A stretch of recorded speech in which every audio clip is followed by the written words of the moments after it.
이제 먼저 요한복음 이제 개관에 대한 건데요. 여기 이제 들어가서 보면은 먼저 요한복음 하기 전에 우리가 이제 복음서에 대한 것들을 좀 다시 한번 좀 말씀드리려고 합니다. 왜냐하면 우리가 복음서 하면 마태복음, 마가복음, 누가복음, 요한복음이 있어요. 물론 이제 이거 말고 외경으로 가면 이제 도마복음도 있고 바울의 복음도 있고 베드로의 복음도 있고 많은 복음서들이 있습니다. 그러니까 이제 누가복음 할 때 그런 얘기 있었죠. 예수님에 대해서 증거하여서 그것을 위해서 펜을 들고 글을 쓴 사람들이 많다. 많이 있었어요. 그리고 또 이후에도 사도들 위에 나중에 사람들이 이제 쓰는 것도 있어요. 베드로가 아니면서 이제 베드로 복음이라고 쓴 것도 있고 뭐 바울의 복음 뭐 이렇게 해서 우리가 이제 흔히 위서라고 가짜 문서다라고 이야기하는 위서라고 하는 것도 있고 외경이라고 하는 것들도 있고 그러는데 어쨌든 저희들이 이제 정경복음 안에 들어온 거는 이 네 가지 복음서예요. 네 가지 복음서. 근데 우리 흔히들 이제 네 가지 이 복음서에 대해서는 공관복음과 요한복음으로 나누어서 이야기를 합니다. 그래서 마태, 마가, 누가는 공관복음이다. 요한복음은 따로 떨어져 있는 또 다른 복음이다. 이렇게 이제 표현을 하죠. 그래서 이제 공관복음이 마태, 마가, 누가는 왜 공관이냐? 이 한자로 해서 이게 공통된 관점으로 쓴 복음서다라는 거예요. 왜 그러냐면 마태복음하고 누가복음이 마가복음의 자료를 가져다가 썼거든요. 마가복음을 알고 있었고 마가복음을 보고 거기에서 자료를 가지고 오고 또 마태와 누가가 또 공통된 복음서로 남아져 있지 않은 우리 가운데 남겨져 있지 않은 문서. 그래서 이제 흔히들 예수님의 어록이라고 그래요. 예수님의 어록 모음집이 있었는데 이 모음집을 이제 우리가 Q 자료라고 그럽니다. Q 자료라고 불리우는 그런 Q 자료. 예수님의 어록 모음집이 어록 모음집과 마가복음이라고 하는 두 자료를 가져다가 마태가 누가가 기록을 했어요. 그러다 보니까 이것들은 내용이 비슷하죠. 흐름도 비슷해요. 예루살렘 언제 가시냐면 이제 갈릴리 사역하시고 마지막에 예루살렘 오르셔서 십자가에 달려 돌아가세요. 그것만 보면 마태, 마가, 누가는 예수님 공생의 활동을 한 게 1년밖에 되질 않아요. 예루살렘 올라간 것도 한 번밖에 되질 않죠. 예수님께서 성전 정화하는 사건이 언제였냐면 1년차, 그러니까 마지막 예루살렘 올라가셔서 있어지는 거예요. 그래서 이런 것들이 마태, 마가, 누가가 공통되게 기록이 되어졌다 해서 우리가 이제 공관복음이라고 묶어놓고 요한복음은 달라요. 예수님 예루살렘에 올라가신 것도 3번이 돼요. 3번. 3번이 더 되죠. 정확하게는 왜냐면 6월절 2번, 6월절이 2번 가고요. 7절절에 초막절에 가고요. 수전절에도 올라가고요. 그리고 이제 또 6월절에도 가고요. 예루살렘에 한 5번 올라가세요. 그러니까 예루살렘에 가는 것도 많고. 마태, 마가, 누가가 갈릴리를 중심으로 기록을 했는데 요한복음은 예루살렘을 중심으로 기록을 했어요. 갈릴리 사역이 몇 가지 기록이 없어요. 저희가 예루살렘에서 있어졌던 일들만 기록하고 있어요. 그리고 이제 보면 6월절 강 횟수도 다를 뿐만 아니라 요한복음 같은 경우는 성전을 정화한 사건이 시작하자마자 있어요. 예루살렘 시작하자마자 올라가시니까 시작하자마자 성전을 갖다가 막 뒤집어 엎어요. 상을 뒤집어 엎는 일들이 나와요. 이런 것들이 이 세 가지 복음서하고 차이가 있어서 요한복음을 우리가 이렇게 이제 공관복음과 요한복음 이렇게 두 가지로 구분을 한다. 이렇게 되면 이제 많이 구분을 해서 많이 들어보셨을 거예요. 공관복음이라는 거. 그런데 이제 제가 여러 번 복음서 강의 들어오면서 매번 얘기했지만 그렇지만 공관복음이라고 해서 이 세 개가 같은 이야기는 아닙니다. 왜 그러냐면 마태의 공동체, 자기 교회에게 전한 복음이고 마가는 마가의 공동체, 마가 교회에게 전한 복음이고 누가는 누가의 공동체에게 전한 자신의 공동체가 처해 있었던 상황이 달랐기 때문에 그 처해 있던 상황 속에서 깊은 그리스도의 복음을 전하기 위해서 말씀을 전한 거기 때문에 목적이 조금씩 달라요. 그럼 마태는 유대인 공동체였단 말이에요. 마가는 로마의 박해를 받고 있었던 공동체였어요. 누가는 이방인들이 중심이 되어졌던 갈라디아, 마게도냐, 아가야 지방의 그리스도인들이었어요. 이방인 그리스도인들. 인종도 다르고 사는 지역도 다르고 그들이 처해서 당하고 있었던 일들도 달라요. 시기적으로도 조금씩 다릅니다. 마가가 조금 일찍, 마태가 조금 후대에, 그리고 이제 누가도 좀 중간쯤 되어지는 것. 그러니까 시대도 다르고 사람이 다른 사건이 달라요. 그렇기 때문에 우리가 요거를 갖다 공간이라고 해서 세 개를 다 같은 관점이다 이렇게 얘기는 안 되고 마태는 마태가 마가는 마가의 공동체, 누가는 누가에게. 그것과 마찬가지로 요한은 요한의 공동체, 요한의 독자들, 요한의 교인들에게 전해졌다라고 생각을 하시면 됩니다. 그렇게 보면 이제 마태복음, 이제 복음서를 우리가 어떻게 이야기를 하냐면요. 예. 복음서를 갖다가 이렇게 보는 거죠. 마태복음은 말씀의 성취로 이 땅 가운데 오신 예수 그리스도.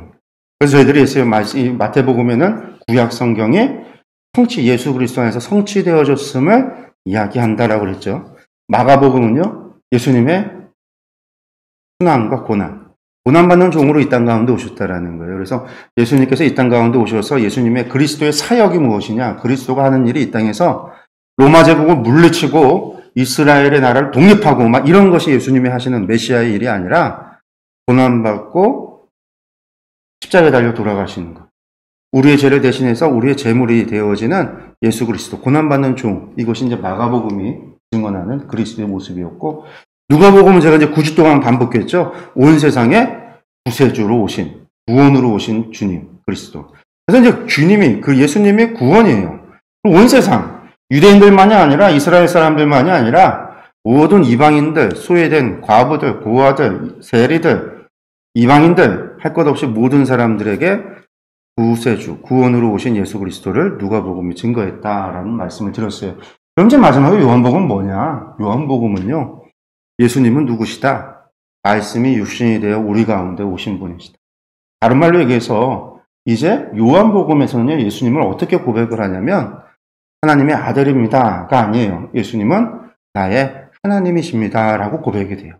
그 고백이 누구의 입에서 나오는 고백이냐면 요한복음 이제 마지막에 가서 도마를 통해서 나오는 고백이에요. 나의 주, 나의 하나님.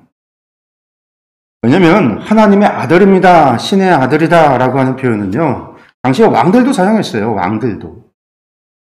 애굽의 바로도 신의 아들, 라의 아들이에요. 로마의 황제도 신의 아들이에요. 다 신의 아들이란 말 썼단 말이에요. 그러니까 예수님도 그냥 신의 아들 정도가 아니라 예수님 그분이 하나님이 육신이 돼서 이 땅 가운데 오신 하나님이시다. 우리가 경배해야 되는 대상이 예수님이시다. 그러니까 예수님은 우리에게 좋은 말을 해주는 메신저로서 와서 말씀을 전해주신 분이 아니라 우리를 위해서 그냥 제물 되신 분이 아니라 혹은 그 정도가 아니라 그분이 바로 하나님이시고 그 하나님이 이 땅 가운데 오신 것이다. 그렇게 우리의 경배의 대상이, 우리 믿음의 대상이 누구시다? 예수님이 우리의 예배의 대상이 된다. 이게 요한복음에서 나오는 거예요. 그래서 초대 교부들은요, 어떻게 이 복음서가 많은 복음서들이 있었다고 그랬잖아요. 그 많은 복음서들 가운데 마태, 마가, 누가, 요한복음 이 4개의 성경을 정경으로 봤어요. 4개의 성경을 다 봐야 된다. 그러면서 4가지가 각각 우리에게 증거하고 있는, 전하고 있는 예수 그리스도, 그분이 우리의 신앙의 대상이다라는 거죠. 마태복음만 얘기하는 예수님, 우리는 그 마태복음의 예수님만 믿겠다. 이거 안 된다는 거예요. 마가복음으로 우리는 예수님을 충분히 알 수 있다. 그것도 알 수 없다라는 거예요. 누가복음만으로도 안 된다라는 거예요. 우리는 공관복음서만 얘기하고 요한복음은 좀 다르니까 요한복음 안 믿을래, 공관복음서만 믿을래, 이것으로도 예수님을 온전히 알 수 없다. 혹은 공관복음서도 난 요한복음을 보면 우리의 영적인 진리를, 영적인 비밀을 우리에게 전해주는 것만 같으니까 나는 요한복음만 난 좋아, 요한복음만 믿을래. 그거 안 된다는. 마태, 마가, 누가, 요한을 다 같이 보고 통전적으로 이해를 해야 예수님을 바로 볼 수 있다라는. 예수님의 4가지 모습, 이것을 통해서 예수님을 온전히 알 수 있는 방법은 이 마태, 마가, 누가, 요한을 함께 보는 것이다. 근데 이제 이걸 함께 보겠다고 해서 이걸 갖다 뒤섞어버리면 안 되죠. 뒤섞어버리면 저들이 전한 예수님의 모습이 퍼져버리기 때문에. 그래서 저희들이 이제 마태복음 보고, 마가복음 보고, 누가복음 보고, 요한복음을 봐요. 각각 복음서의 특징들, 그 복음이 증거하는, 복음서들이 증거하는 예수님의 모습들, 이런 것들을 우리가 구분하면서 볼 수 있어야 된다라는 거죠. 그래서 또 이제 우리가 요한복음이라고 하는 거, 예수님의 생애라고 이야기할 때, 공생의 1년, 2년, 3년이라고 해서 이야기하는 이거는 철저히 요한복음의 기준입니다. 요한복음의 기준. 그리고 그 모든 기준은 6월절을 중심으로 가요. 그래서 유월절과 유월절은 1년에 한 번씩 오는 거니까 그 유월절을 중심으로 예루살렘에 올라가셨다라고 하는 요한복음의 기록을 따라서 저희들이 유월절, 유월절, 그리고 초막절, 수전절, 그리고 이제 유월절로 넘어가는 바로 그걸 통해서 예수님의 생애를 공생이 3년이다라고 이야기를 하는데 요한복음이 그렇게 이야기하고 있다. 다른 복음서들은 그렇게 이야기하고 있지 않습니다. 이제 그런 것 정도 우리가 또 요한복음을 통해서 특징을 좀 살펴봤으면 좋겠어요. 이제 들어가서 보면은요, 요한복음 하면은요, 네. 먼저 요한복음의 이름을 보면 원래 헬라어로는요, 카타 이오안네라고 합니다. 카타 이오안네. 원래 서신에 이거 복음서에 제목은 없었어요. 처음부터 제목이 있는 게 아니에요. 그러니까 두루마리가 있었던 거죠. 그리고 두루마리를 보고 나중에 후대의 사람들이 이것은 요한에 의해서 전해진 것이다. 이 두루마리가 요한이 우리에게 준 거다라는 의미로서 카타 이오안네, 요한에 의해서라는 이름이 붙여져요. 그래서 요한에 의해서라고 했던 것이 나중에 이제 제롬이라고 하는 사람이 불가타 라틴어 성경으로 번역을 하면서 요한에 의한 복음이라고 하는 에반겔리움 세쿰 요한네이라고 해서 요한에 의한 복음 이렇게 이제 이름이 지어지는 거예요. 제롬이라는 사람을 통해서. 그리고 나서 이제 보통 이제 영어 성경은 존이죠. 그냥 요한이에요. 요한. 존이 요한이거든요. 요한이 존인데 영어는 그냥 존 이러는데 이게 이제 중국어 성경으로 번역하면서 요한 복음, 요한의 복음이다. 성경이 중국어로 번역이 되고 우리 한글 성경은 전부 다 중국어 성경을 따왔어요. 중국어 성경을 처음에 번역을 했기 때문에 그래서 이제 중국어 성경을 다 따라가요. 그래서 우리가 한글 성경으로 요한복음이다 이렇게 이야기를 합니다. 이 알렉산드리아 클레멘트라고 하는 사람은요, 이 요한복음을 뭐라고 이야기했냐면 영의 복음이다 라는 말로 별칭으로 불렀습니다. 왜 영의 복음이냐라고 하냐면 성령에 대한 이야기들이 많아요. 그리고 마치 요한복음을 보면 영적인 진리를 이야기하고 있는 것만 같은 게 많이 나와요. 사실은 이제 그런 것들을 보면 당시 그리스의 철학이 로마 세계를 이제 그리스 문화가 그 로마 사회를 점령을 했거든요. 그러니까 로마가 세상을 정복은 했지만 문화적인 것은 전부 다 그리스 문화를 따라갔어요. 과학과 문화, 이 모든 사상이 그리스에서 나왔어요. 이제 그게 그 그리스에서 나온 게 세상에 다 퍼진 거죠. 그래서 이제 유대인들도 이제 헬라화가 되어졌다라고 하는 이야기가 알렉산더 대제가 그리스 도시를 짓고 그리스 문명을 전파하고 헬라화한다라는 이야기를 하는데 그 헬라화한다라는 게 단순히 그리스인들처럼 머리를 짜게 자르고 그리스인들처럼 옷을 입고 그리스인들이 하는 레슬링 경기나 체육 경기를 하는 것 이게 그리스 헬라화가 아니고요. 그리스의 문명, 그리스의 철학, 그리스의 과학을 받아들이는 게 헬라화예요. 유대인들도 상당히 신약을 넘어가는 그 중간서 거치면 그리스의 문학과 그리스의 과학과 그리스의 철학을 받아들였어요. 새로운 신문물이죠. 신문물. 유대인들이 가지고 있었던 과학하고는 전혀 다른, 천문학적인 것이 전혀 다른. 그래서 이제 그런 과학과 철학, 그런 것에 대해서 유대인들은 자신들의 신앙을, 여호와의 신앙을 변증할 필요가 있어서 그들의 신앙이 대단히 많이 변하게 돼요. 말과 언어가 표현이 바뀌어져요.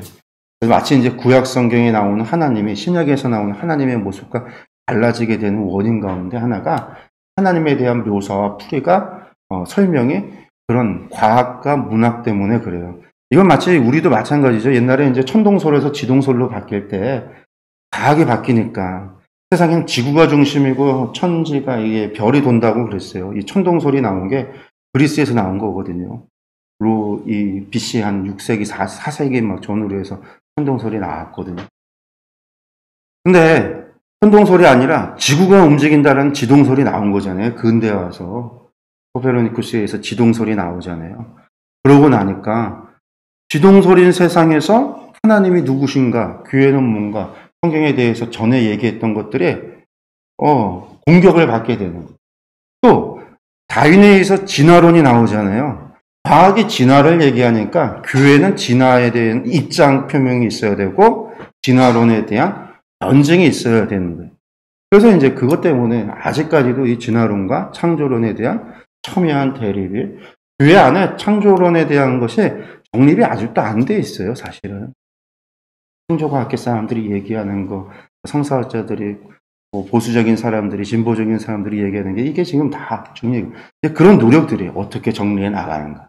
이게 이제 막 수십 년, 막 100년, 200년 시간이 걸리는 건데, 당시에도 마찬가지예요. 그래서 그 헬라화 되면서 헬라의 문명과 과학 기술이 오면서 하나님을 옛날같이 구약에서 나오는 아브라함 집에 나그네가 오시는 하나님을 접대하고 영접하는 그런 옷으로 보이는 하나님, 그런 하나님으로 설명할 수가 없게 되는 거죠. 그런 하나님이 아니에요. 그러니까 이제 하나님은 영이신 분이시고 하나님은 영적인 존재다. 이러한 이제 하나님에 대한 이해가 변화가 되는 게 중간사 거쳐가면서 유대인들 가운데 있어지는 거고, 그런 문제 때문에 신약에서 유대인들뿐만 아니라 교회, 기독교 안에서도 이런 하나님은 영이신 분으로서의 소개하고 이야기하는 게 복음서에서도 나오고 바울서신에서도 나오고, 그리고 그걸 가장 잘 설명했던 사람이 바울이라고 하는 사람이었던. 그러다 보니까 이제 특히 요한복음은 다른 복음서보다 더 후대에 기록이 됐어요. 뒤늦게 기록이 되다 보니까 그런 사상, 그런 당시 문화, 그런 것들에 대해서 더 이제 그들의 용어와 그들의 언어로 하나님을 표현하고, 이방인들이 사용하고 이방인들이 알고 있는 지식 가운데서 하나님에 대해서 말하고 설명해야 되다 보니까 하나님에 대해서 훨씬 더 영적인 존재로 그렇게 표현할 수밖에 없었던 거죠. 그래서 이제 요한복음에는 하나님에 대한 영적인 성령님에 대한 것, 하나님에 대한 것, 그런 어떤 그리고 또 이제 말씀의 이 이야기들이 마치 좀 영지주의라고 이야기하는 것처럼 좀 고차원, 다른 복음서들이랑 좀 다르게 이야기하는 것 자체가 좀 고차원적인 이야기를 하는 것 같아요. 철학적인 이야기를 하는 것 같아요. 그러니까 그런 것들이 이제 영의 복음이다라고 하는 것으로 별칭이 붙고 이야기가 됐던 겁니다. 그래서 이런 것들이 이제 별칭이 있다라고 하는 거고요. 그리고 이제 그 기록자를 우리가 들어가서 보면은요, 누가 기록을 했을까? 카타 요한네를 했으니까 요한에 의해서, 그러니까 당시 사람들은 이것이 요한이 썼다라고 생각을 한 거죠. 근데 요한이 많아요. 요한이라고 하는 사람이 많아요. 요한복음에는 요한이 누구인지, 어떤 요한인지 나오지 않아요. 정확하게 세베대의 아들이다, 이게 나와 있질 않아요. 어떻게만 표현이 되냐면 여호와의 사랑하는 자다, 사랑하는 자. 그러니까 사랑하는 자라는 거예요. 그래서 이제 사람들이 이 사랑하는 자가 누굴까 이렇게 이제 고민을 하고 하는데, 12제자들 가운데 그나마 세베대의 아들 요한이지 않았을까. 왜냐면 예수님께서 갈 때도 요한과 야고보와 요한을, 베드로와 요한과 야고보만 데리고 변화산 가기도 하시고, 야고보와 요한이 같이 있는 게 둘이 형제거든요.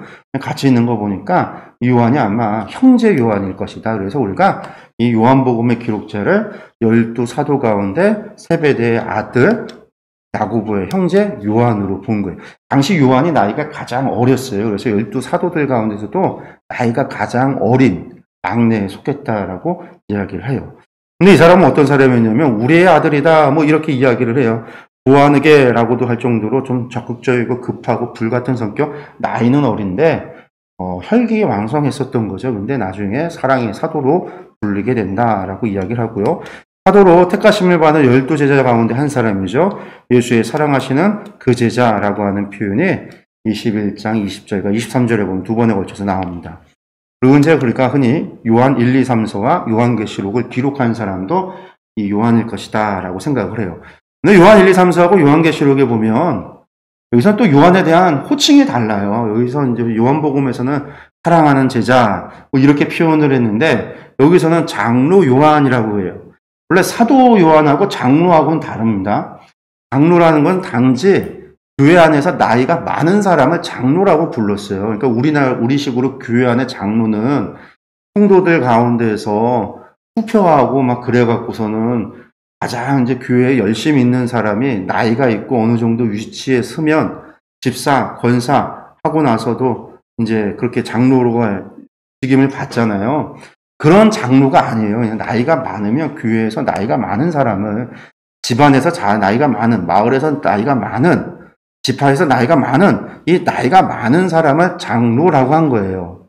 오래 산 노인이라는 뜻이잖아요. 장로가 길장자에다가 노인 노자 써갖고 오래 산 노인들, 이게 장로라는 거예요. 그래서 우리가 생각하는 장로하고는 다르거든요.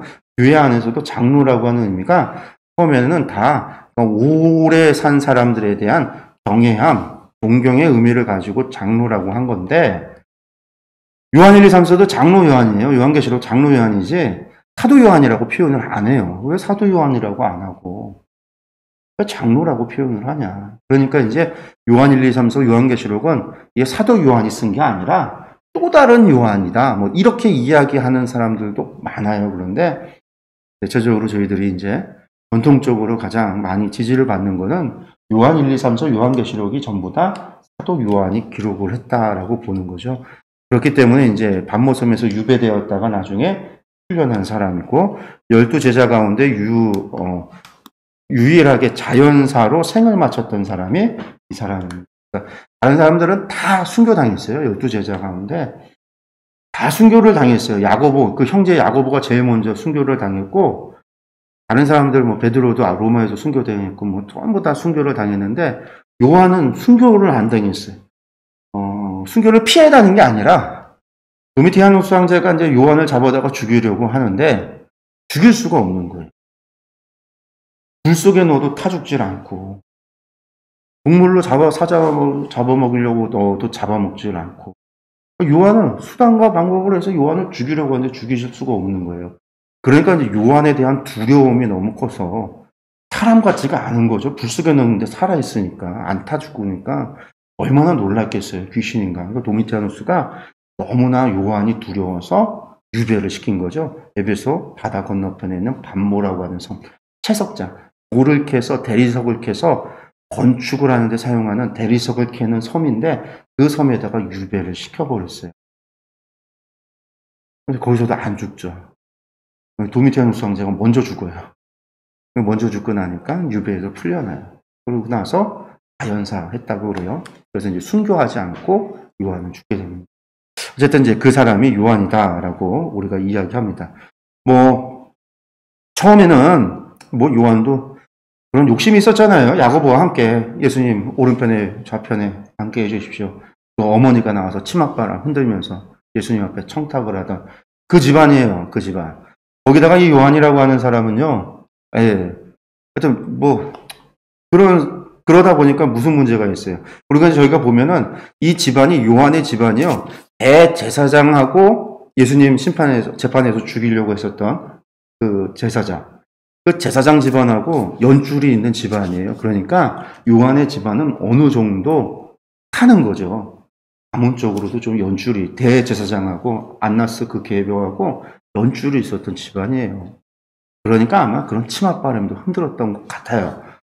근데 이제 그렇게 하나님 옆에 우편과 좌편에 함께 해달라고 막 그랬는데, 내가 내 잔을 마실 수 있느냐? 예, 마실 수 있습니다. 막 그랬잖아요.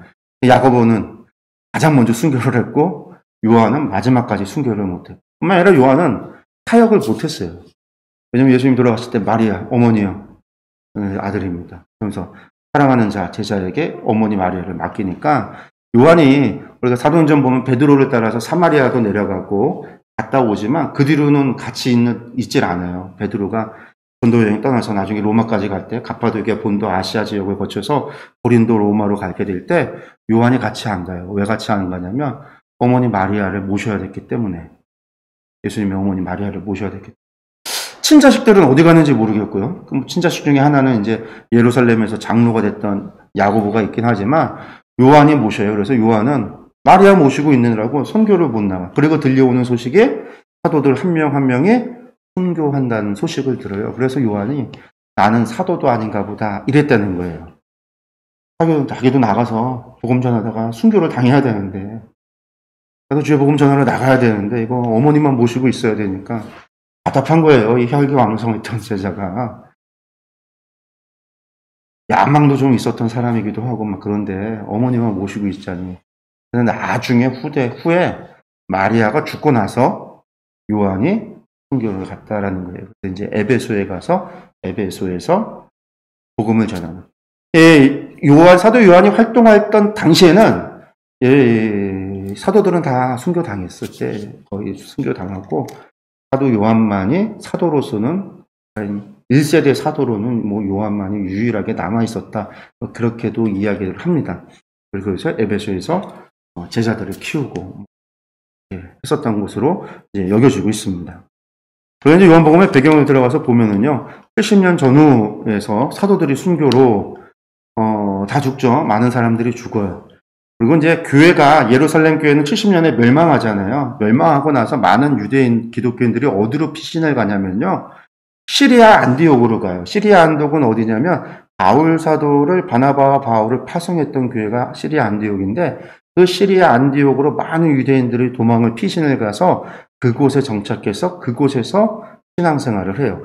기독교인들도 많이 갔고요. 유대인들도 시리아 안디옥에 많이 갔어요. 그래서 시리아 안디옥이 예루살렘 이후로는 거기가 아주 중요한 도시가 돼요. 왜? 많은 기독교인들이 거기에 모였고 있었으니까. 사도들도 거기 있었으니까.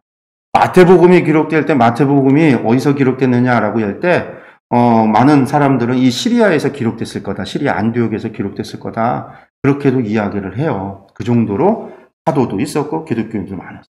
근데 이제 이후에 시리아 안디옥이 아니라 교회의 중심이 어디로 바뀌게 되냐면 유럽, 로마로 넘어가게 되니까 모든 선교의 내용들이 이쪽에서 바벨론 지역, 아시리아와 바벨론 지역으로 간 게 아니라 시리아에서 전부 다 로마로 넘어가요. 사도들도 전부 다 로마로 가고. 물론 이제 도마같이 인도까지 갔다라는 그런 사람도 있지만 대부분이 이 애국가, 지중해를 중심으로 해서 로마 사회에서 복음을 전하기 시작을 하다 보니까 시리아 안디옥은 동쪽에 치우쳐 있잖아요. 자연스럽게 교회가 어디가 중심이 되냐면 당시 로마 제국에서 가장 중심인 종교 도시가 있었는데 그 종교 도시가 에베소예요. 교회하고 상관없이 에베소가 로마 사회에서 가장 중요한 종교 도시예요. 그래서 거기에는 가장 많은 신전이 있었고 가장 큰 아프로디테 신전, 뭐 이런 신전, 아데미 신전이 있었고요. 아데미 신전도 있었고 그 아데미 신전이 지어질 때 수많은 도시국가 나라들이 거기에다 헌금을 해서 세계인이 연합해서 지은 교회가 그 성전이 아데미 신전이었어요. 그 신전이. 그러다 보니까 에베소가 로마 제국에서 가장 중요한 종교 수도와 같이 종교 도시였거든요. 근데 그곳에 교회가 세워졌었잖아요. 교회가 있었고 바울 사도가 거기서 3년 동안 두란노에서 말씀을 전했고 그래서 그 교회가 사실상 아시아 지역을 갖다가 중심이 되어지고 에게의 지역을 중심이 되어지고 로마 제국의 중심이 되어지는 게 에베소예요. 그러고 나서 이제 에베소 교회에서 나중에 로마 교회로 바뀌게 되는 거죠. 나중에 로마로 바뀌게 되는데 이때 시리아 안디옥에서 에베소로 바뀌게 되어질 때 그 바로 에베소에 요한이 가게 됐던 요한이 이제 그곳에서 졌을 것이다라고 보고 있고요. 이때 이제 또 무슨 문제들이 있었냐면 교회 내에 이단 문제가 있었어요. 우리가 이제 골로새서를 보면 이단 문제가 나와요. 골로새서에 보면 이단의 문제가 처음 등장하는 것을 보게 되는데 골로새서, 베드로 후서, 그리고 유다서, 그리고 이제 요한서신에 보면 이단의 내용들이 나옵니다. 그럼 베드로 후서나 여기서 골로새서가 나오는 이단이 전부 어디냐면 아시아 지역이에요. 아시아 지역. 에베소에서 조금 이제 동쪽으로 산지 아나톨리아 고원으로 올라가면 있는 도시가 골로새거든요. 에베소에서 골로새가 멀지 않아요. 그럼 거기가 왜 이단이 발달되냐면 거기가 학문적으로 주변에 있는 모든 문물이 학문이 모여서 그 사상이 발달했던 도시예요. 골로새라는 도시가. 그래서 거기에서 이제 이단, 그러니까 그리스 철학이 교회 안에 들어오면서 스토아, 금욕주의, 또 에피쿠로스, 쾌락주의, 막 이런 것들, 그리고 당시에 과학 문명이 들어온 그런 이제 영지주의적인 사상들이 교회 안에 들어오면서 교회 안에 이단의 문제가 발생을 하기 시작을 해요. 이게 이제 골로새 교회의 처음 시작인데 골로새 교회의 문제에 있어서 바울 사도가 골로새서를 쓸 때에서부터 요한까지는요. 한 50년 차가 나요. 50년까지는 아닌가? 한 3, 40년 정도의 차이가 있어요. 그 사이에 이단의 문제가 더 커진 거죠. 그래서 이제 교회 안에 이단의 문제가 있었어요. 그리고 예수님의 성육신과 신성을 부인하는 이단이 존재하게 됩니다. 성육신과 신성을 부인하는 이게 뭐냐면 영은 거룩한데 육체는 악하다라는 사상이에요. 그러니까 영이 어떻게 육체가 되었느냐? 이게 영이 육체가 됐으니까 악한 거예요. 그리고 신이 인간의 몸에 들어올 수 없어요. 성육신할 수 없어요. 어떻게 그 거룩하고 무한한 영이 육체 가운데 들어올 수 있느냐. 그러니까 예수님은 사람이었기 때문에 성육신이 아니다. 신성이 아니다. 그런 이제 이야기가 나오기 시작하는 게 이런 사상이 교회 안에 들어왔기 때문이다라는 거예요. 그리고 또 뭐냐, 도미티아누스 황제의 신격화 이것 때문에 황제 숭배를 요구하죠. 황제 숭배가 로마 제국, 로마 도시 안에서 있어지지만 로마 제국 바깥에서 제일 먼저 세워진 로마 황제 신전이 어디냐면요, 당연히 종교 중심 도시에서 나오죠. 에베소서, 종교의 수도였던 종교 에베소의 가장 최초의 황제 도미티아누스 황제의 신전이 세워지고 황제 숭배를 하도록 강요해요. 그러니까 이 문제가 이제 에베소 교회 교인들에게는 아주 큰 문제가 되죠. 그리고 그걸 안에서 박해가 시작이 되는 것이기도 하고요. 그게 요한계시록에 보면 이제 나오는 이야기죠. 그래서 이제 이런 상황 속에서 복음서 예수님에 대해서 증거합니다. 그러니까 이제 여기서 나오는 이야기가 뭐겠어요? 이런 문제가 있기 때문에 예수님은 누구시다? 성육신 하셨다. 예수님은 하나님이시다. 이런 이야기를 할 수밖에 없는 거예요. 그런 공격이 들어오기 때문에 교회 안에서 그런 공격에 대해서 예수님은 누구인지를 변론하고 예수님을 바르게 전할 필요가 있는 거죠. 그래서 이제 성육신에서 이 땅 가운데 오신 예수님이시다. 우리의 경배의 대상은 도미티아누스 황제가 우리의 로드, 마이 로드, 우리의 주님이 아니고 우리의 경배의 대상이 아니고 예수님이 우리의 주님이시다. 나의 주, 나의 하나님. 우리 경배의 대상은 예수 그리스도시다. 이게 이제 요한복음의 증거가 되는 거예요. 그러니까 이런 문제가 있기 때문에 문제 안에서 이게 답을 전해주는 거죠. 그게 요한복음이 쓰고 있는 내용이다라는 거 우리가 기억하면 좋겠습니다. 그 다음에 이제 기록연대를 들어가서 보면은요, AD 80에서 90년경 정도 됩니다. 예루살렘 멸망에 대한 언급이 없어요. AD 70년 멸망을 했는데 언급 자체가 없어요. 예언에 대한 것도 없어요. 예루살렘 멸망이 유대 사회, 이 로마 제국 안에서 대단히 중요합니다.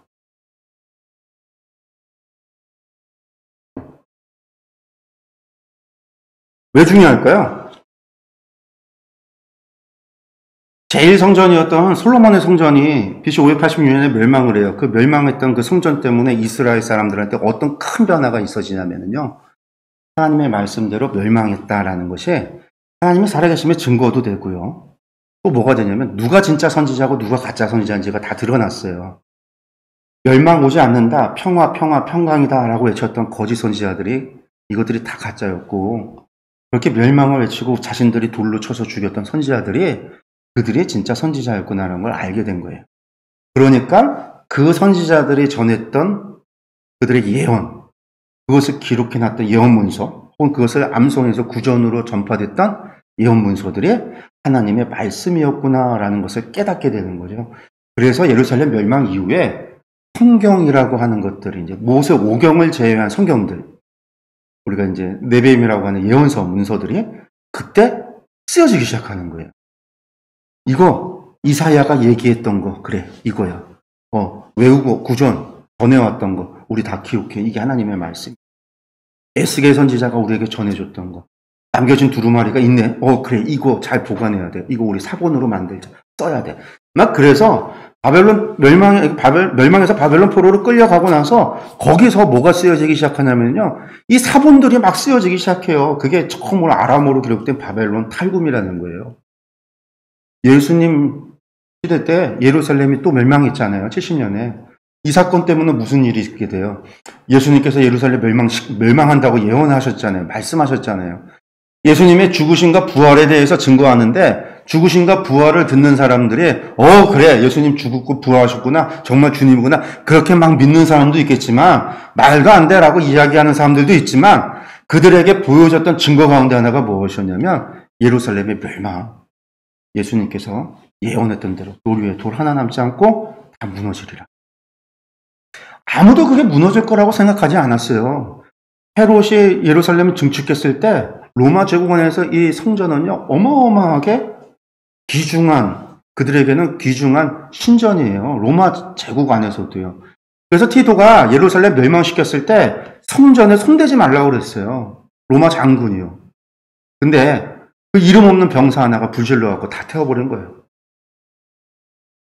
장군이 하지 말라고 손대지 말라고 했는데도 이름 없는 골병이 가서 불질렀다가 그걸로 그냥 확 다 타버리고 무너진 거예요. 그러니까 예수님의 말씀대로 성전이 무너졌잖아요. 그리고 예수님의 예언이 성취되는 것을 갖다가 당시 사람들이 예루살렘의 멸망을 어떻게 받아들이기 시작을 했냐면 하나님께서 이스라엘, 유대인들을 심판한 거다라는. 예루살렘의 멸망이 구약에서 이스라엘의 죄 때문이었으니까 오늘날 예루살렘의 멸망도 이스라엘의 죄고 그 이스라엘의 죄가 뭐냐? 하나님의 아들이신 예수님을 죽여둔 죄다. 그때부터 유대인들은 예수님 살했죄, 그거에 의한 심판, 예수님의 말씀대로 성취된 예루살렘의 멸망. 그러니 예수님 누구예요? 하나님의 아들이시죠. 사람들이 예루살렘의 멸망이라고 하는 사건을 통해서 예수님을 믿기 시작을 했어요. 예수님의 말씀이 진짜인 줄을 알게 됐어요. 그리고 이제 그때부터 이제 기독교인이 있는 모든 도시와 모든 배경 속에서 유대인들은 예수님을 죽여서 하나님 앞에 심판받아 멸망한 민족이라고 하는 낙인이 찍히는 거죠. 그때부터 이제 유대인들이 박해받기 시작하는 게 이때 70년 이후부터. 그래서 마태, 마가, 누가 같은 경우에는 이 70년 전으로 기록되어지는 복음서에는요, 예수님께서 예루살렘 멸망에 대한 예언, 언급이 다 기록되어져 있어요. 이거예요. 근데 요한은 언급이 없어요. 왜냐면 이미 한참 지났으니까. 8, 90년이니까 예루살렘 멸망한 것도 10년, 20년이 지났을 때예요. 그러니까 이미 이거는 다들 아는 상식인 거죠. 상식이 된 거예요. 굳이 언급할 필요가 없다. 그래서 이제 요한복음에는 예루살렘에 대한 멸망, 이런 거에 대한 언급 자체가 없어요. 이미 아는 거예요. 그리고 이제 황제 숭배에 대한 문제도 없어요. 그래서 이제 황제 숭배가 언제부터 본격적이 되냐면 93년부터 본격적으로 황제 숭배가 시작이 됩니다. 90년부터 시작해서 도미티아누스 황제 아들이 죽고 나서 황제 숭배를 요구하고 93년부터 철권 통치해서 안 하는 사람들 다 잡아 죽이는 일들, 자기 반대 세력들을 죽이는 93년부터의 철권 통치가 있어지고, 그리고 이제 나서 96년에 암살당해서 죽게 되는데, 그러니까 황제 숭배에 대한 언급이 없어요. 요한서신에는 황제 숭배에 대한 언급이 있어요. 근데 이제 요한복음에는 없어요. 그러니까 이걸 보고 황제 숭배가 있기 전이구나.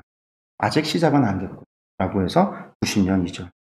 또한 당시 이단 영지주의가 유다서보다 좀 발달된 형태니까 이 유다서에도 이단의 문제가 언급이 되고 있는데, 이단의 문제하고 요한복음에서 지금 이단의 문제 때문에 언급하고 있는 부분이 비교했을 때 요한복음이 조금 더 발전된, 공격이 더 심화된, 아주 그렇다는 거죠. 그래서 이제 후기 80에서 90이라는 시간을 우리가 이야기합니다. 그리고 이제 가장 늦게 기록됐고 요한의 문서 가운데는 가장 먼저 기록이 됐다. 그리고 또한 요한복음은요, 이미 완성된 새 권의 복음서를 알고 있는 상태에서 기록을 했습니다. 그래서 이제 유세부스의 교회사 같은 책을 보면요, 요한복음을 기록하게 된 이유, 그런 것들이 설명되는데, 무슨 얘기가 나오냐면 나머지 세 개의 복음서들이 대부분 세례 요한이 죽고 나서 사역을 하신 것으로 나와요. 세례 요한의 죽음 이후에 예수님의 사역 활동이라고 하는 것이죠. 이제 요한복음은 세례 요한 죽기 이전의 이 기록을부터 다른 세 복음서에서 기록하고 있지 않은 것들을 이야기하겠다라고 하는 기록 목적, 동기를 가지고 썼다라는 거예요. 그래서 이제 요한복음에 보면 세례 요한이 죽기 이전의 이야기들이 나오죠. 가나 혼인 잔치도 세례 요한 죽기 전이에요. 예수님께서 유대에 올라가셔서 사역하시는 첫 번째 3장에 나오는 이야기, 니고데모와 대화하는 이야기, 그것도 세례 요한이 붙잡히기 전에 활동하고 계시는 거예요. 그래서 세례 요한이 붙잡히기 이전에 이 활동하셨던 이야기는 요한복음에만 기록되어져 있는 거예요. 그리고 이제 다른 복음서에 없는 것을 쓰겠다 했으니까 다른 복음서에 없는 내용 위주로 써요. 그래서 우리가 이제 이적 이야기도 보면은 한 가지만 공통돼요. 그 한 가지가 뭐냐면 오병이어만 기록을 하고 있고 나머지는 하나도 다른 복음서에 나오지 않는, 가나 혼인 잔치도 요한복음에만 나오잖아요. 그처럼 요한복음에만 나오는, 다른 복음서에 없는 이야기로 요한복음이 기록되어졌다라는 거. 그럼 이제 어떤 이유로 요한복음을 기록을 했냐? 예수님의 성육신과 신성을 부인하는 이단들에게 예수님의 본질, 하나님이시다, 성육신하신 하나님이시다라고 하는 것을 가르치기 위함입니다. 그리고 예수님의 이 성육신, 하나님의 아들이시며 메시아이심을 증거하는 내용들이 나오는데 요한복음에는 특별하게 표적이라는 말로 씁니다. 표적이라는 말로. 다른 세 복음서에는 이적이라고 얘기를 해요. 그냥 이적. 근데 요한복음은 표적이라는 거죠. 무엇인가를 증거하기 위한 행하심이라는 거예요. 그게 이제 7가지 표적으로 나타나고 예수님께서 자기 선언을 하시는 게 나아요. 에고에이미에서 나는 누구다. 나는 양의 문이다. 나는 생명의 떡이다. 나는 나는 뭐뭐이다라고 하는 7번에 걸쳐서 자신이 누구인지를 예수님께서 스스로 자기 선포, 이런 언어를 통해서 메시아임을 증거하는 이야기가 있습니다. 그러니까 이것을 증거하기 위해서 썼다라는 거예요. 그리고 예수님께서 하나님의 아들 그리스도이심을 믿게 하기 위해서, 믿음의 대상으로서의 예수님, 그것에 대한 이야기. 그리고 이제 마지막에 보면 요한복음에서 밝히고 있는 것, 믿는 자들로 예수님을 힘입어 생명을 얻게 하기 위함이다. 이게 이제 요한복음 20장 30절, 31절에서 밝히는 요한복음의 기록 목적이었어요. 그러니까 예수님을 믿어서, 예수님을 힘입어, 예수님을 통해서, 우리가 예수님을 통해서라는 거예요. 그게 이제 요한복음을 쓴 기록의 목적들이다라는 거 보시면 되겠습니다. 한번 보시면은요, 요한복음 20장 30절, 31절 말씀 보면은요, 예수께서 제자들 앞에서 이 책에 기록되지 아니한 다른 표적도 많이 행하셨으나 많다라는 거예요. 많다. 오직 이것을 기록하면 너희로 예수께서 하나님의 아들 그리스도이심을 믿게 하려 하며 또 너희로 믿고 그 이름을 힘입어 생명을 얻게 하려 합니다. 이게 요한복음 쓴 이유라는 거죠. 표적이 많아요. 예수님께서 3년 사역하셨어요. 하루에 한 명씩만 사람 병자를 치료를 해서도요. 1년이면 365명이에요. 2년이면 730명이에요. 730명을 치료를 한 거예요. 3년이면 1000명이 넘는 사람을 치료를 한 거예요. 그 표적이 하루에 한 사람만 병자를 고쳤어도 1000가지가 넘는 이적이 있을 텐데 그 중에 이렇게 많다라는 거예요. 근데 한 사람만이 아니잖아요. 어느 날은 밥 먹을 시간이 없어서 밥도 먹지 못하고 아침부터 저녁 해가 질 때까지 사람들을 만나고 병자들을 치료하고 말씀을 전하고 했단 말이에요. 그러니 얼마나 많은 사람들이 예수님께 치료를 받았겠어요. 얼마나 많은 사람들이겠어요. 제가 볼 때는 그냥 저희가 상식적으로 생각해서 당시에 인구가 몇 명이었는지는 정확하게 모르지만 예수님께서 갈릴리에 돌아다니시면서 이적 기적을 행하실 때 사람들이 나와서 병자 치료 받잖아요. 근데 하루에 10명씩만이었어도요. 10명이 아니에요. 뭐예요, 사실은. 적게 잡고 100명이라고 해도 100명이죠. 환자들이 막 쫓아오기 시작하고 나오기 시작할 때 100명만 돼도 한 달이면은요. 한 달이면 3,000명이에요. 10달이면 3만 명이고 3만 6천에 3년이라고 하면 10만 명이 넘어요. 10만 명. 이스라엘 인구의 절반 이상이 예수님한테 아픈 사람은 병 고쳤을지도 몰라요. 우리가 그런 걸 생각하면 예수님 나중에 예루살렘 올라가실 때 그 사람들이 호산나 다윗의 자손이여 막 찬송했던 것도 이해가 가고요. 이 대제사장들이 그렇게 두려워하면서 예수님을 죽이면 밀란이 일어날까 봐 두려워했던 이유도 우리가 추측해 볼 수 있어요. 그러면서 또 예수님을 죽일 때 예수님 죽이라고 했었던 소리쳤던 놈들, 여러분들 그 사람들 다 그 중에 절반 이상은 예수님의 병 고침 받았던 사람이었을지도 몰라요. 그렇게 많은 이적 중에서 7개만 기록을 했어요. 요한은 7개만. 7개를 통해서 예수님이 누구신가를 설명하고 표현하기 위해서.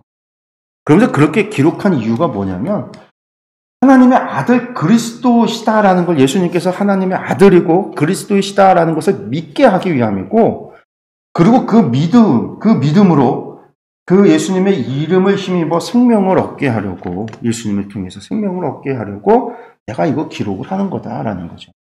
요한복음은 예수님을 믿게, 믿음의 대상으로서, 경배의 대상으로서, 우리의 섬김의 대상으로서 예수님을 믿는 거예요. 우리에게 제시하고 있는 거예요. 그리고 예수님은 그 이름만으로도 우리를 생명을 줄 수 있는 권능이 계신 거죠. 그 이름을 통해서, 그 이름을 힘입어.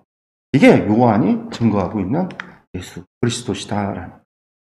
그다음에 이제 우리가 요한복음의 특징을 좀 살펴보면요, 이런 기록 목적, 이런 목적을 가지고 기록된 이 요한복음의 내용을 좀 보면 먼저 다른 복음서에 기록되지 않은 사건과 말씀이 많다. 제가 말씀드렸죠.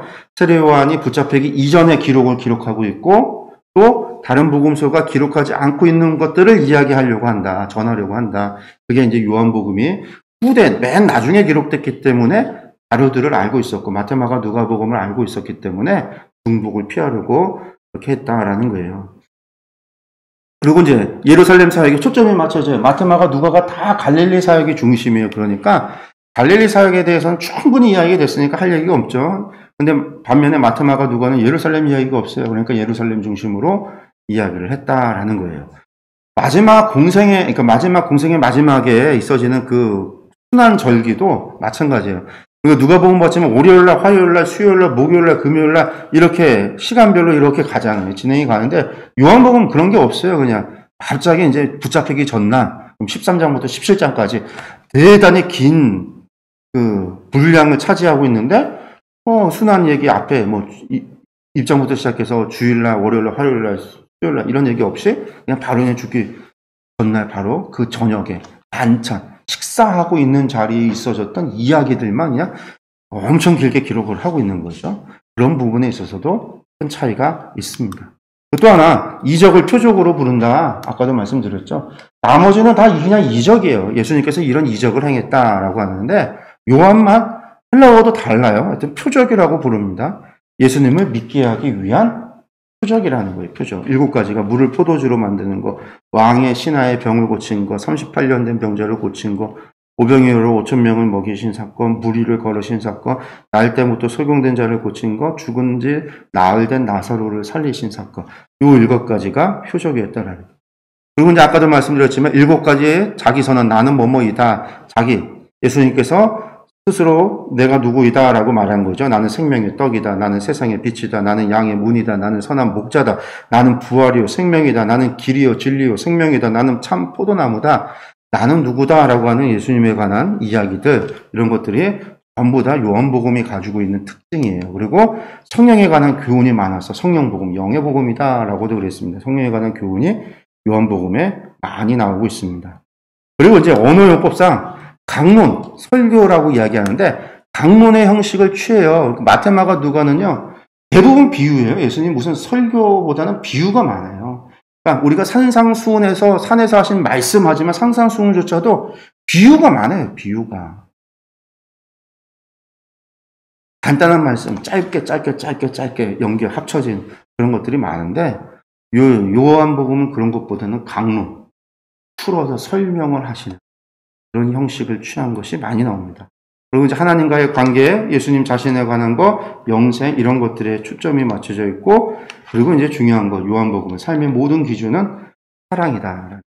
하나님께서 예수님을 보내신 이유도 사랑 때문이다. 우리를 구원하시는 이유도 사랑 때문이다. 이게 모든 게 이제 사랑 안에서 행해졌다, 이루어졌다. 그러니 하나님께서 우리에게 요구하시는 것도 사랑이다. 이게 삶의 핵심이고 비밀이다. 이게 요한이 우리에게 가르쳐주고 있는 거예요. 왜 그런가? 요한서신에서는 그렇게 얘기하잖아요. 하나님은 사랑이시다. 그래서 하나님은 사랑이시기에 우리가 사랑하지 아니하면 하나님을 알지 못하나니 하나님은 사랑이다. 그게 이제 요한이 이야기하고 있는 거예요. 그리고 이제 예수님이 누구신가에 대해서 또 아까 7 표적이 나왔고 7 자기 증거가 있었다고 그랬잖아요. 7 증인도 나옵니다. 예수님이 누구인지에 대해서 고백하는 신앙의 고백이 7번 나와요. 세례 요한은 이야기합니다. 내가 보고 그가 하나님의 아들이심을 증언하였노라 하니라. 뭐라고 증언했어요? 하나님의 아들이다. 세례 요한이 증언자라는 거예요. 두 번째 나다나엘이 뭐라고 얘기하냐면 랍비여 당신은 하나님의 아들이시여 당신은 이스라엘의 임금이로서이다. 나다나엘이 이렇게 신앙 고백을 해요. 베드로도 신앙 고백합니다. 우리가 주는 하나님의 거룩하신 자이신 줄 믿고 알았사옵나이다. 하나님의 거룩하신 자입니다. 이렇게 얘기하죠. 그 다음에 또 예수님께서 자기 자신에 대해서 이야기할 때 뭐라고 말씀하시냐면요. 증언합니다. 하물며 아버지께서 거룩하게 하사 세상에 보내신 자가 나는 하나님의 아들이라 하는 것으로 너희가 어찌 신성모독이라 하느냐. 내가 하나님께서 세상에 나를 보내신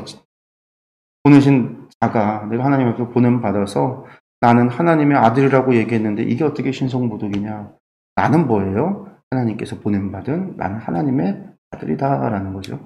그리고 이제 마르다가 합니다. 마르다가 뭐라고 얘기하냐면요. 주여 그러하여다. 주는 그리스도시요. 주는 그리스도이십니다. 세상에 오시는 하나님의 아들이신 줄 내가 믿습니다. 신앙 고백이에요. 도마가 이제 마지막에 이야기하죠. 20장 마지막에 도마가 뭐라고 얘기하냐면 나의 주님이시여 나의 하나님이시니이다. 나의 주 나의 하나님입니다. 그리고 이제 요한이 마지막에 이야기합니다. 아까 봤던 거예요. 예수께서 하나님의 아들 그리스도이심을 믿게 하려고 하나님의 아들이시다.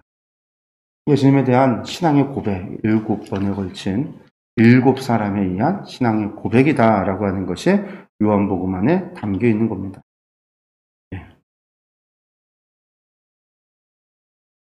이제 뭐 표적은 아까 이제 말씀드렸으니까요. 이것들은 이제 넘어갈까요? 7가지 표적이 이렇게 쭉 나오고요. 그 다음에 또 뭐가 있냐면 7진술 나는 뭐뭐이다라고 하는 것도 쭉 나옵니다. 그래서 초반에는 표적이 중심이 되고 후반에는 좀 진술 나는 누구이다라고 하는 설명이 좀 많이 돼요. 그렇게 해서 이제 요한복음이 기록이 되는데 1장부터 시작해서 21장까지 이렇게 보시면 될 것 같아요. 우리가 이제 요한복음 구절을 전체를 보면 1장부터 25장까지가 크게 세 부분으로 그리스도에 대한 증언과 증거가 1장부터 12장까지 나오고요. 물론 이제 그리스도의 사랑에 대한 게 13장에서 20절까지 그리고 부활의 확증 20장에서 21장 있는데요. 여기 보시면 알겠지만 증인과 증거 했으니까 증언과 증거 7증언 뭐 증언하는 사람들의 이야기도 나오겠죠. 증거했으니까 표적 7가지 표적도 나오겠죠. 예수님의 자기 증언에 대한 것들도 좀 나오겠죠. 그리고 이제 뒤에 그리스도의 사랑이라는 것은요. 여기 보시면 13장에서 17장까지 제가 그랬죠. 마지막 만찬에 있어지는 고별설교 기도 그때 이제 만찬에 있어졌던 이야기가 이때 다예요. 이때 13장을 시작하는 첫 번째 그 13장 1절의 말씀이 뭐였어요? 여러분들 기억하시나요? 강의 설교할 때 한 몇 개월 전에 한 거지만 예수님께서 자기 사람들을 사랑하시되 끝까지 사랑하시니라. 13장에서 17장까지 읽어나갈 때 우리가 잊지 말아야 되는 게 이거예요. 예수님께서 끝까지 사랑하고 계시다. 이 사랑 때문에 지금 이 대화가 지금 진행이 되고 있고 이 사랑 때문에 지금 유다에게 이런 말씀을 하고 있는 거고 예수님 이 사랑 때문에 이렇게 가르치고 있다라고 하는 거 자기 사람을 사랑하시다. 끝까지 사랑하시다. 사랑으로 이루어졌던 13장에서 17장까지 18장에서 20장까지는 순환과 죽으심과 부활. 그리고 이제 20장에서 21장이 제자들에게 나타나시는 것이죠. 그리고 갈릴리에서 제자들 만나고 베드로에게 내가 나를 사랑하느냐 물었다. 그래서 제자들을 다시 회복시키는 이야기. 그렇게 진행이 됩니다. 그래서 전체적으로 본다면 한 12장까지, 그러니까 21장까지 가운데 12장 한 절반 정도는 전체적으로 절반, 요한복음의 절반은 예수님의 사역 이야기들이 쭉 나와요. 그러니까 사람들 만나고 병자 고치고 그래서 일어나는 표적들, 사람들한테 예수님이 누구신지를 가르치고 말씀을 강론하시고 설교하시는 내용에 있어지는 이야기들, 이러한 이제 사건들, 이러한 이제 내러티브 설교 설화들이 1장부터 12장까지 절반은 이거예요. 그럼 나머지 절반은 뭐냐면 예수님께서 제자들하고 만나고 제자들하고 시간을 갖는. 십자가에 달려 돌아가시고 부활하시고 또 누구하고 있어요? 제자들하고 있어요. 그래서 이제 여기 13장부터 21장까지는 예수님께서 제자들과 함께 십자가에 달려 돌아가시는 그 내용을 제외하면 제자들을 가르치는 제자들을 통해서 당신이 누구신지를 설명하는 이야기, 앞으로 무엇에 대한 이야기, 이것들이 이제 절반을 차지한다. 이제 우리가 요한복음을 절반 뚝 잘라서 이렇게 두 부분으로도 생각해 볼 수 있고 지금 저희가 보듯이 3가지 정도로 나누어서도 생각해 볼 수 있습니다. 그래서 이것을 통해서 이제 요한복음이 우리에게 전하고 있는 예수 그리스도는 누구신가라고 얘기할 때 육신이 되신 말씀 그리스도, 성육신하신 예수 그리스도. 말씀이 육신이 되어 이 땅 가운데 오셨다라고 이야기하는 예수님. 그리고 그 예수님은 어떤 분이에요? 태초에 말씀이 계시니라. 그 말씀이 하나님과 함께 하셨고 그리고 그 말씀, 그로 말미암아 만물이 지음 받았다. 예수님은 어떤 분이에요? 다른 세 복음서에서는 그저 마리아를 통해서 이 땅 가운데 오셨던 하나님의 아들이라고 생각을 했는데 요한이 증거하는 예수님은 어떤 분이에요? 태초부터 하나님과 함께 계셨던 분이시고요. 모든 창조 역사에 하나님께서 말씀으로 세상을 만드셨는데 그 창조가 예수 그리스도를 통해서 이루어졌다라는 거예요. 그러니 예수님은 누구시는 거예요? 하나님이시다라는. 그러니 예수님은 우리가 그냥 랍비, 선생님 이런 분이 아니라 우리의 신앙의 대상, 우리의 경배의 대상, 우리의 예배의 대상이 되시는 분이시다. 바로 그 하나님이시다. 라고 하는 게 요한의 증언이에요. 그래서 우리가 요한복음이 없으면요. 만약에 요한복음이 없으면 우리는 마태, 마가, 누가복음만 있고 다른 성경책 다른 이야기들만 있으면 예수님은 하나님이 아니라 그냥 선지자 가운데 마지막 선지자. 우린 그 정도로 예수님을 이해하게 됐을 거예요. 예수님께서 하나님이 보내셔서 순교한 선지자 정도로 하나님께서 이 땅 가운데 오셔서 순환당하시고 고통당하시고 죽으신 바로 그분, 그 하나님의 사랑이 아니라 그거에 대해서 우리가 알 수 없고 그냥 하나님이 보낸 선지자들 가운데 많은 선지자들이 순교를 당했던 것처럼 마지막 선지자로 와서 순교당한 그냥 그런 선지자 그 정도로 알았을 거예요. 그러나 요한복음이 있기 때문에 우리는 또한 요한의 문서들, 요한계시록 이런 것이 있기 때문에 보좌에 앉으신 하나님과 그 옆에 계신 어린 양, 주님이 보좌에 계신 하나님과 함께 계신 하나님으로서 우리의 신앙과 경배의 대상으로서 바로 그분이시고 바로 우리 죄 때문에 그 하나님께서 사람의 몸으로 이 땅 가운데 오셔서 우리를 대신하여 죽으셨다라는 우리의 세상 죄를 지고 가는 어린 양이 되셔서 우리를 대신하여 죽으셨다라는 것이 우리가 요한의 증언을 통해서 우리가 알 수 있게 됐다라는. 그래서 이제 성경이라는 것은 단 하나만 보거나 내가 좋아하는 것만 보거나 많은 사람들이 뭐 로마서가 복음 중에 복음이요 성경 중에 성경이라고 로마서를 그렇게 얘기하면서 로마서 1000번을 읽으면 하나님의 말씀의 비밀이 다 눈 떠진다고 이야기하는데 다 그런 소리는요 여러분 헛소리예요. 하나만 가지고 알 수가 없어요. 하나님께서 우리에게 66권이라는 성경을 주신 이유는요 66권을 통해서 하나님의 모습을 알으라는 거예요. 복음서를 왜 4개씩이나 줬느냐? 하나님의 모습이 하나만으로는 부족하기 때문에 설명될 수 없기 때문에 만족할 수 없기 때문에 4가지 관점에서 서로 다른 예수님의 증언의 이야기를 통해서 예수님이 누구신지를 우리가 바로 알게 하고 성경 66권을 우리에게 준 것은 66권을 통해서 하나님을 온전히 알아가도록 그렇게 계시하신 거죠. 그래서 그 중에 경중이라고 하는 것이 없어요. 사실은 하나님을 알아가는 데 있어서 유다서 한 장밖에 안 되니까 그리고 루터는 야고보서를 지푸라기 복음서라고 해서 아예 정경에서 빼려고까지 했었던 인데 그건 그 사람의 생각이죠. 야고보서는 그런 책이 아니거든요. 초대교회에서는 야고보서가 바울서신보다 로마서나 다른 바울서신보다 더 중요한 편지였어요. 왜? 장로 야고보였거든요. 오늘날로 이야기하면 교황의 교지예요, 한마디로. 모든 교회에게 보냈던 예루살렘 교회의 지도자 장로의 편지. 너무 중요해서 옛날에 과거에는 성경을 배열할 때요. 마태, 마가, 누가, 요한, 사도행전 다음에 야고보서가 오기도 했어요. 근데 루터는 자기 신앙하고 자신의 생각하고 다르다고 해서 지푸라기 복음이라고 막 그렇게 얘기를 했는데 그건 잘못된 거예요.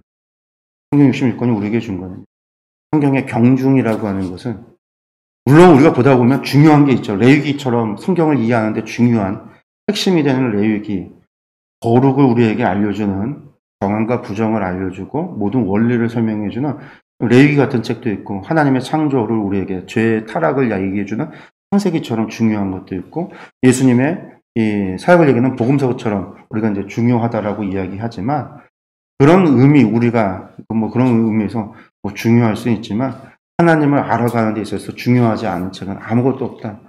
그것은 하나님께서 우리에게 주신 이유가 그 66권을 통해서 하나님을 알아가도록 하나 빼놓고 하나님 보지 말라고 하신 거다라는 것을 우리가 생각하면서 요한복음이 이제 우리가 다음 주부터 이제 말씀 들어가서 보게 될 텐데요.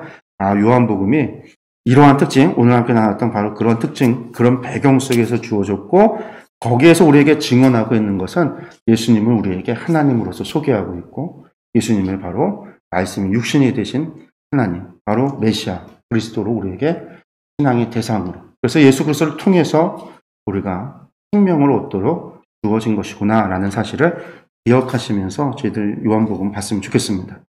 오늘 개관 여기서 마치겠습니다. 기도하겠습니다.